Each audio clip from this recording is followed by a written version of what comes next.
napakagandang paraan. Kaya nga ginawa ko ito dahil ito yung pagbabalik ko rito sa Takurong.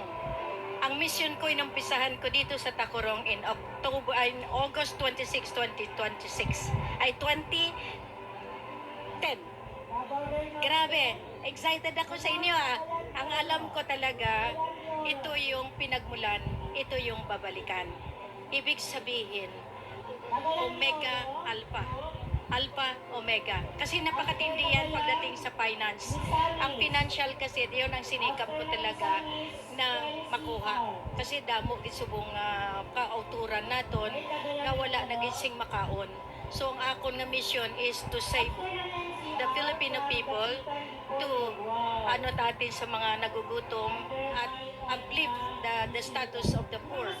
Kaya nga ngayon, ang aking drive is really to release the funds. Kahit anong gawin ng presidente ng Pilipinas, si President Marcos Sr. is alive. Ang patutuo ginhimo ko na nayan tanan. Ginpatikan ko ini nga tanan kita. Maintindihan naton nga ang tigulang lang gali ang ginapangita sa tibuok kalibutan. I came to China, kaya nga nadala ko ang Emperor's Ring. Nadala ko tanan nga patunay. Silyado, dokumentado, ginakuya.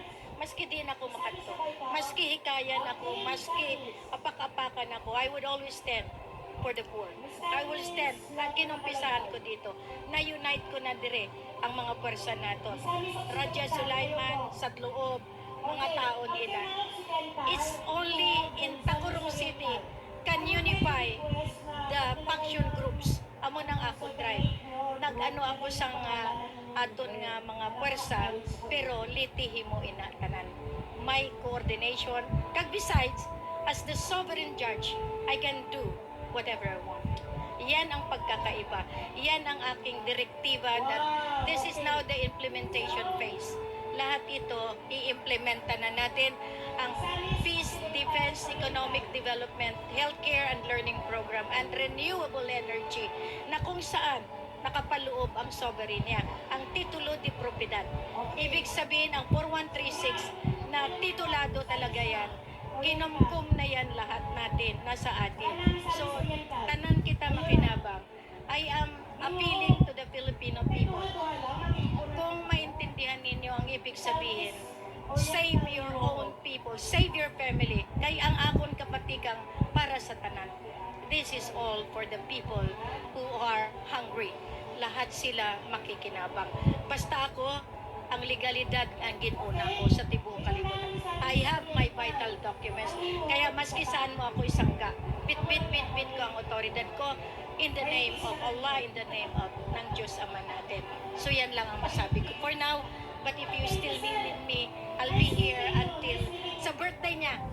Birthday ng ating Presidente, September 11, 2026. Inaanyayahan ko kayo. This is just a filler.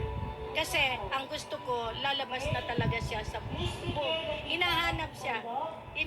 Sa Malaysia, hinahanap siya.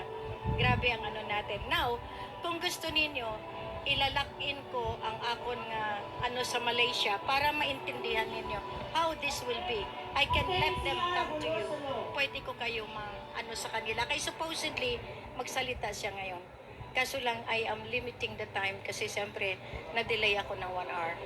Okay, so, yan ang aking masabi. I am from Takurong and I love Takurong. And unahin ko ang Takurong dahil dito ako namulatan ng aking mission na kinhanglan lang gali, maayo nga liderato. The heart na talagang may puso ka na makatao. You do not need to be a politician to become a service to humanity. Kaya gawin natin ito. Hindi mo kailangan maging reyna ka nagatukod-tukod sa taas. Be there and be with your people. This is what I am doing. Immersion with the poor. Save the poor. Uplift the status of the poor. Now we are going to face all odds, pero i-release ni Tata ang pera. Siya lang naman ang inantay ko. Kaya bumalik ako dito sa Takurong.